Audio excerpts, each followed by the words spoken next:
సరే, ఈరోజు మనం క్రైస్తవ చరిత్రలోనే అత్యంత కీలకమైన వ్యక్తులలో ఒకరి గురించి మాట్లాడుకుందాం. ఇక్కడ చాలా ఆసక్తికరమైన విషయమేంటంటే, ఈయన తన పరిచర్య కాలంలో యేసును అసలు కలవనే లేదు. అయినా సరే ఆయన చెప్పిన మాటలు, ఆయన బోధనలే ప్రపంచవ్యాప్తంగా క్రైస్తవ విశ్వాసానికి ఒక బలమైన పునాది వేశాయి. ఇక్కడే అసలు కథ మొదలవుతుంది. ఈ తేడా చూడండి. ఒకప్పుడు క్రైస్తవులను కంటికి నిద్ర లేకుండా హింసించిన సౌలు, ఆ తర్వాత క్రీస్తు సందేశాన్ని ప్రపంచమంతా తీసుకెళ్లిన గొప్ప దూతల్లో ఒకరైన పౌలు. అంటే ఒకే మనిషి జీవితంలో ఇంత పెద్ద మార్పా? అసలు ఇది ఎలా సాధ్యమైంది? ఈ అద్భుతమైన పరివర్తన వెనుకున్న అసలు కథ ఏంటో తెలుసుకుందాం రండి.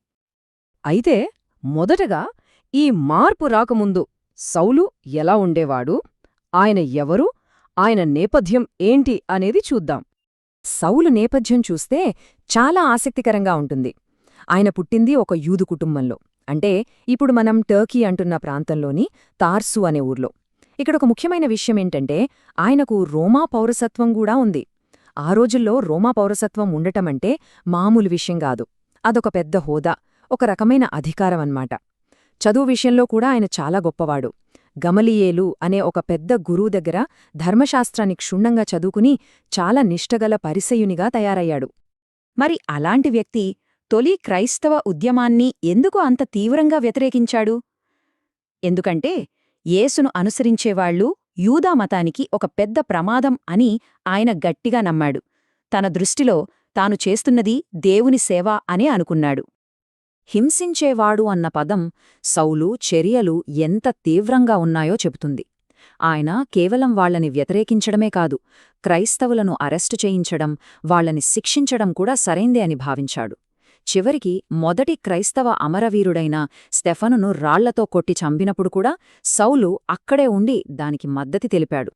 ఇక ఇప్పుడు సౌలు జీవితాన్ని పూర్తిగా మార్చేసిన ఆ ఒక్క సంఘటన గురించి మాట్లాడుకుందాం. అదే దమస్కుకు వెళ్లే దారిలో జరిగిన ఆ అద్భుతం. ఆయన దమస్కు నగరంలో ఉన్న క్రైస్తవుల్ని పట్టుకోవడానికి, వాళ్లని శిక్షించడానికి వెళ్తున్నాడు. కాని మార్గమధ్యంలో ఎవరూ ఊహించనిది జరిగింది. ఆకాశం నుండి ఒక మెరుపులాంటి వెలుగు ఆయనను చుట్టుముట్టింది. ఇది బహుశా మత చరిత్రలోనే అత్యంత నాటకీయమైన క్షణాలలో ఒకటి. ఆ వెలుగు ధాటికి కింద పడిపోయిన సౌలుకు ఒక స్వరం వినిపించింది. అది నేరుగా తననే ప్రశ్నిస్తోంది. సౌలా, సౌలా, నీవు నన్ను ఎందుకు హింసించుచున్నావు అని. అది యేసు స్వరం. ఆ ఒక్క ప్రశ్న ఆయన జీవిత గమనాన్నే మార్చేసింది. ఆ తర్వాత 3 రోజులు సౌలు జీవితంలో చాలా కీలకమైనవి.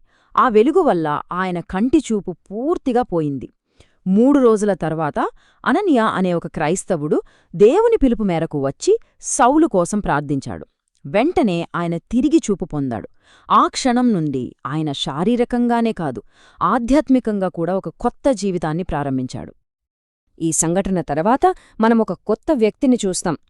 హింసించే సౌలు కాస్త దేవుని వాక్యాన్ని బోధించే పౌలుగా మారాడు.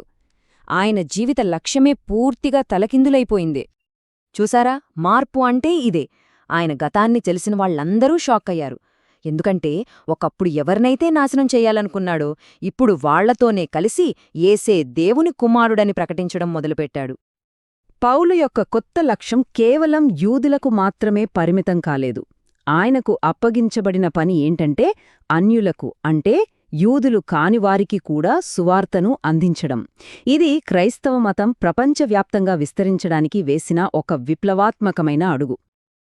తన కొత్త లక్ష్యం కోసం ఆయన ఎంతగా కష్టపడ్డాడో చూడండి. దాదాపుగా 3 సుదీర్ఘమైన అతిపెద్ద మిషనరీ యాత్రలు చేశాడు. ఆసియా మైనర్, గ్రీస్, రోమ్ ఇలా ఎన్నో ప్రాంతాలకు ప్రయాణించి అక్కడ కొత్త సంఘాలను స్థాపించాడు. అయితే ఈ ప్రయాణం పూలపాన్పు కాదు. ఆయన ఎదుర్కొన్న కష్టాలు మామూలువి కావు. ఎన్నోసార్లు జైలుకు వెళ్లాడు, తీవ్రంగా దెబ్బలు తిన్నాడు, సముద్రంలో ఓడ ప్రమాదాలకు గురయ్యాడు, ఆకలితో అలమటించాడు, చివరికి సొంత ప్రజల నుండే తిరస్కరణను ఎదుర్కొన్నాడు. అయినా సరే ఆయన నమ్మకం ఏమాత్రం తగ్గలేదు. సరే, ఇప్పుడు పౌలు మనకు మిగిల్చిన వారసత్వం గురించి చూద్దాం. ఆయన ప్రయాణాలు ఎంత ముఖ్యమో ఆయన రాసిన లేఖలు కూడా క్రైస్తవ విశ్వాసంపై అంతే శాశ్వతమైన ప్రభావాన్ని చూపాయి. ఆయన బోధనల్లోని సారాంశమిదే. మనిషి కేవలం ధర్మశాస్త్రాన్ని, నియమాలను పాటించడం వల్ల రక్షణ పొందలేడు. యేసుక్రీస్తుపై విశ్వాసం ఉంచడం ద్వారానే దేవుని కృపను, రక్షణను పొందుతాడు. ఇదే ఆయన వేదాంతానికి మూలస్తంభం. పౌలు క్రొత్త నిబంధనలో మొత్తం 13 పత్రికలు అంటే ఉత్తరాలు రాశాడు. రోమా, కొరింథీ, గలతీ లాంటి ఈ లేఖలను ఆయన స్థాపించిన సంఘాలకు మార్గదర్శకంగా రాశాడు. ఇవే ఆ తర్వాత క్రైస్తవ వేదాంతానికి పునాదులుగా మారాయి. నేటికీ ప్రపంచవ్యాప్తంగా కోట్లాది మంది వీటిని అధ్యయనం చేస్తూనే ఉన్నారు. పౌలు జీవితం నిజంగా ఒక అసాధారణమైన ప్రయాణం. ఆయన పుట్టిందగ్గర్నుండి దమస్కు మార్గంలో మారిన క్షణం, సుదీర్ఘ యాత్రలు, చివరికి రోమ్లో తన మరణం వరకు ప్రతి దశ ఆయన లక్ష్య సాధనకే అంకితమైంది. చివరికి రోమ్లో ఆయనను బంధించారు. చరిత్ర ప్రకారం చక్రవర్తి నీరో పాలనలో ఆయనకు మరణశిక్ష విధించారు.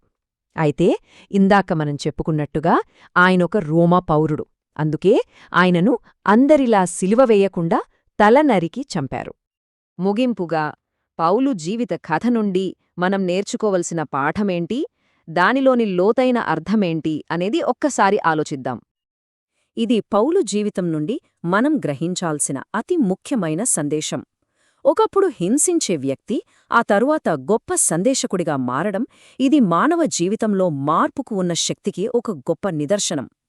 ఎవరైనా మారగలరు అని చెప్పడానికి పౌలు జీవితమే ఒక ఉదాహరణ. ఈ ప్రశ్నతో ఈ విశ్లేషణను ముగిద్దాం. ఒక్కసారి ఆలోచించండి.